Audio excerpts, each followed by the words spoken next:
Hi, and welcome to Between Thoughts. I'm Lily. And I'm David. Thanks for being here with us today. You know, David, I was lying in bed last night and my mind just wouldn't stop. One thought led to another and another. It was like being on a train I couldn't get off. Oh, I know that feeling. Right? And I started thinking maybe some of our listeners have been there too. That spinning feeling when your thoughts just won't slow down. Mm-hmm. It's like your mind becomes this busy intersection and every thought is a car rushing through with no traffic lights. That's beautiful. No traffic lights. I love that image because it feels so chaotic, doesn't it, when we're overthinking? Yeah, it does. And you know what I notice? We often think we're solving problems when we're doing that. But really, we're just spinning. Spinning, yes. It feels productive, but it's not, is it? Not really. I was talking to a friend yesterday and she said something that stuck with me.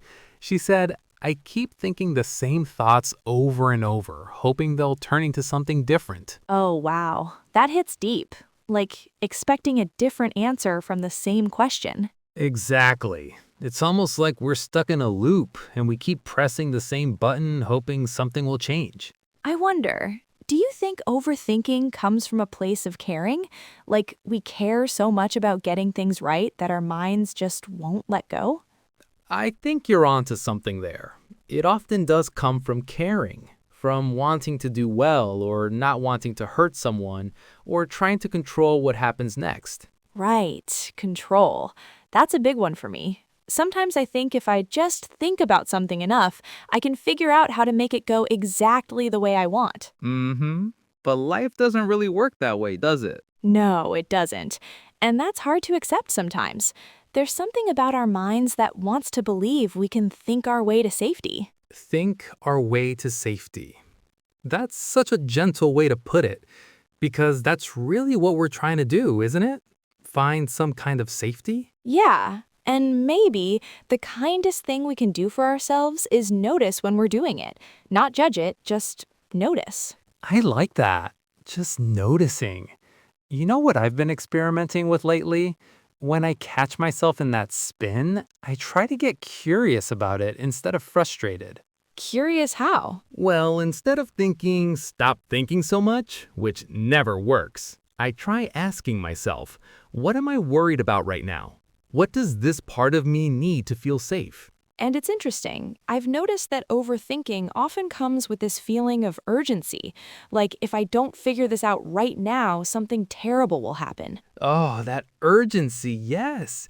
It's like our minds are convinced that this one thought, this one worry, is the most important thing that has ever existed, and it needs to be solved immediately.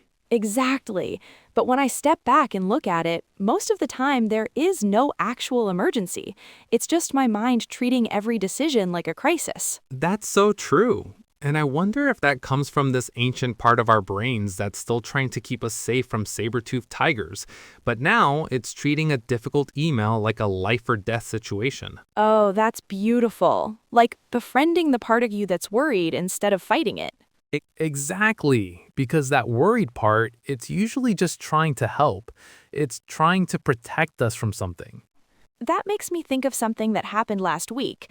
I was supposed to have a difficult conversation with my sister, and I spent 3 days thinking about every possible thing that could go wrong.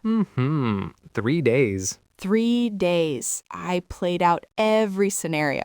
I planned what I would say if she got upset, what I would do if she hung up on me, how I would handle it if she never spoke to me again, which was a bit dramatic looking back. But understandable. What happened when you actually had the conversation? It was fine. More than fine, actually. She listened. We talked. None of the terrible things I imagined happened. Not one. Right. And how did you feel afterward? About all that thinking you did beforehand? Honestly, a little silly.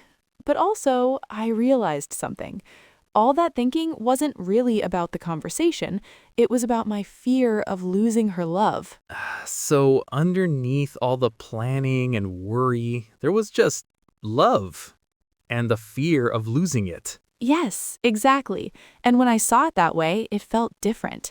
The overthinking felt less like this bad habit and more like a part of me that was scared and trying to keep something precious safe. That's so wise, Lily. And I think that's one of the gifts of slowing down with our thoughts. We can start to see what's really underneath them. Instead of just getting caught in the surface chaos. Right. I had a similar experience recently, but it was about work. I was offered a new project and I couldn't decide whether to take it. Oh, those decisions can be so hard. I spent weeks going back and forth, making lists of pros and cons, asking everyone I knew for their opinion, lying awake at night thinking about all the ways it could go wrong. The midnight list making. I know it well. Yes. And then one evening, I was walking my dog, not thinking about the decision at all, and suddenly I just knew. Not from thinking, but from this quiet place inside that had been there all along. That quiet place. That's what we miss when our minds are so busy, isn't it? I think so. Sometimes the best answers come not from more thinking, but from creating space for our deeper knowing to surface. Space. I love that word. How do you create space when your mind feels really full? For me, it's usually something simple, like taking a shower without trying to solve anything, or sitting outside and just watching the sky. Not forcing myself to meditate or do anything special, just being somewhere other than in my head for a little while. I've been experimenting with something lately. When I catch myself in that overthinking spiral, I try to ask myself, what would I tell a dear friend in this situation? Oh, that's wonderful. Because we're often so much kinder to others than we are to ourselves, aren't we? So much kinder. If a friend came to me and said, I've been thinking about this decision for 3 days straight and I can't figure out what to do, I would never say, just think harder. I would probably say something like, this sounds really hard. What does your gut tell you? Right. Or maybe, what would it feel like to let this rest for a while? We naturally offer others that spaciousness that we rarely give ourselves. Yes, being somewhere other than in your head. That's such a gentle way to put it. Sometimes I think we forget we have a whole body, a whole world around us. We do. When I'm really caught up in thinking, it's like I shrink down to just this small space behind my eyes. Everything else disappears. That small space behind your eyes. I can picture that so clearly. And then when you step outside or feel water on your skin, it's like you remember you're bigger than your thoughts. Exactly. You remember that you exist in a body, in a world, with wind and sounds and textures. The thoughts are still there, but they're not everything anymore. They're not everything anymore.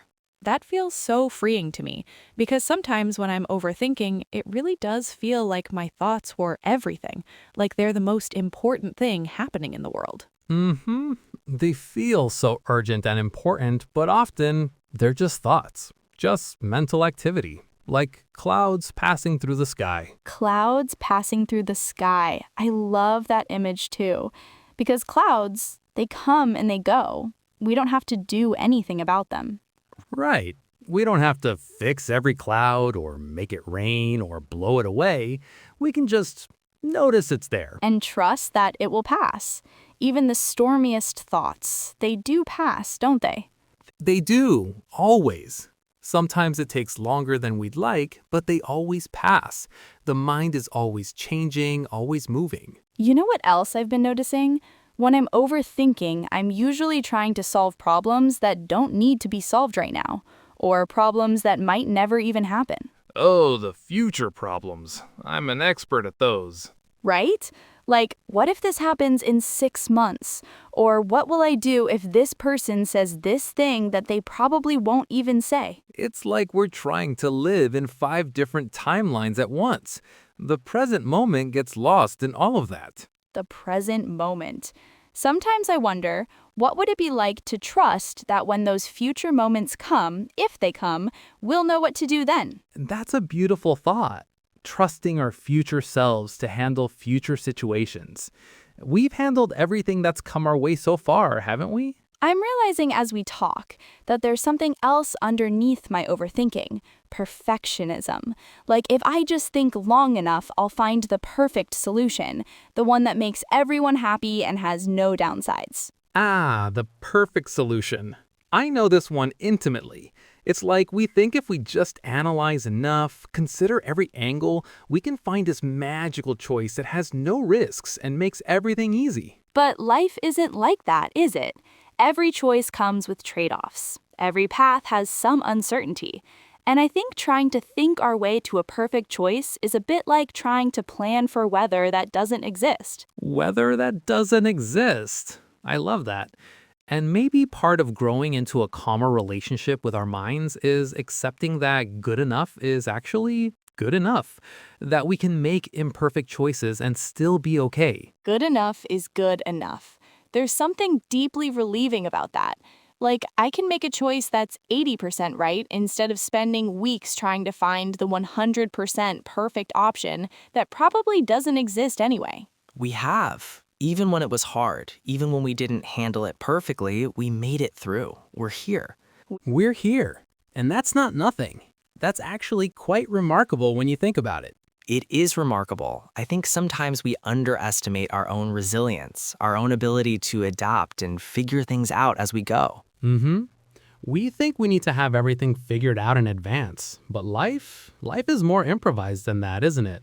Much more improvised, like a conversation. We don't script conversations beforehand, we just show up and see what happens. That's a lovely analogy. Life as conversation. And just like in a good conversation, some of the best moments come from the unexpected turns. The unexpected turns, yes. If we're too busy planning what we're going to say next, we might miss what. Exactly. And I think that's one of the costs of overthinking. We miss what's actually happening right now because we're so focused on what might happen later. What's actually happening right now? As we're sitting here talking, the light coming through the window, the sound of our voices, the feeling of being connected to each other and to anyone who's listening. That connection, it's real. It's happening now. It doesn't need to be thought about or analyzed or fixed. It just is. It just is. There's something so peaceful about that phrase. So much of life just is, isn't it? Without needing our mental commentary. It really is. The trees outside don't overthink they're growing. The wind doesn't analyze which direction to blow. They just respond to what's here. Respond to what's here, not to what might be there tomorrow. I find that so grounding, the idea that we can respond to what's actually in front of us, instead of everything our minds imagine might be there. And when we do that, when we respond to what's actually here, we often find that we know exactly what to do, without all the mental planning and worry. You know what else I'm learning? That my mind needs rest, just like my body does. I wouldn't expect to run a marathon every day, but somehow I expect my mind to solve every problem, analyze every situation, plan for every contingency all the time. Mental rest. What a concept. I never really thought of it that way, but you're right. When we're constantly thinking, analyzing, worrying, our minds are working overtime with no breaks. And then we wonder why we feel exhausted, even when we haven't done anything physically demanding.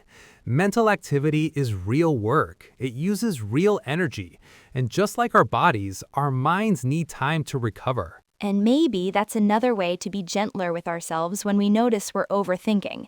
Instead of getting frustrated with our minds, we can recognize that they're just tired. They've been working really hard to try to keep us safe. We do know, don't we? Somewhere underneath all the noise, there's this quiet knowing, this wisdom that doesn't come from thinking.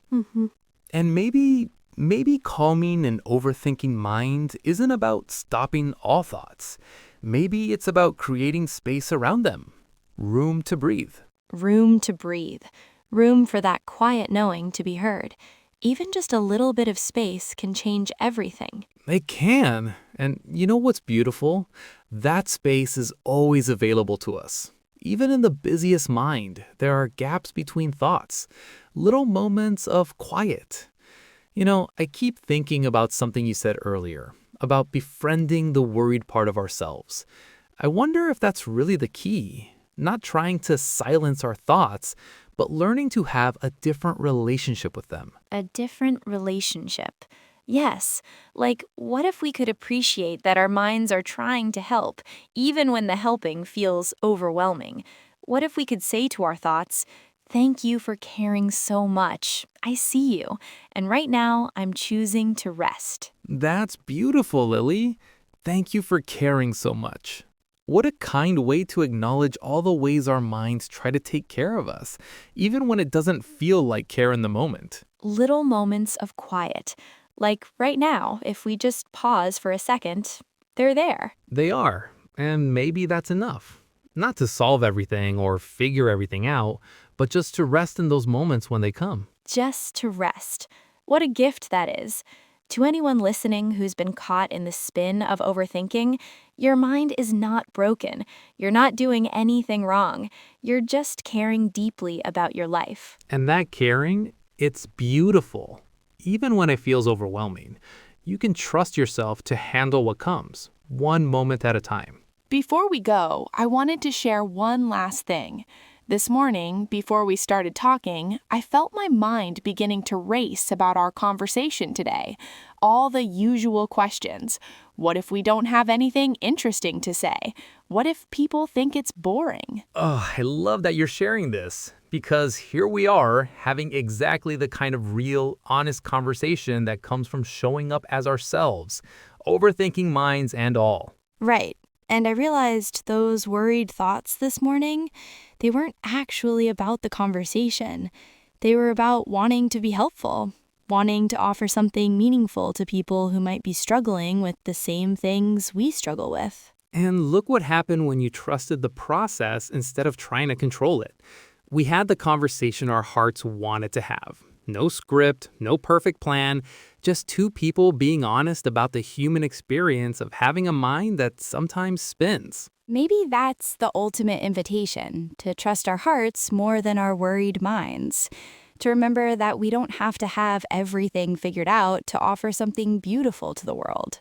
Sometimes the most generous thing we can do is simply show up between thoughts and let our authentic selves be enough. Our authentic selves being enough. What a beautiful place to rest. For everyone listening, wherever you are in your relationship with your thoughts today, you are enough.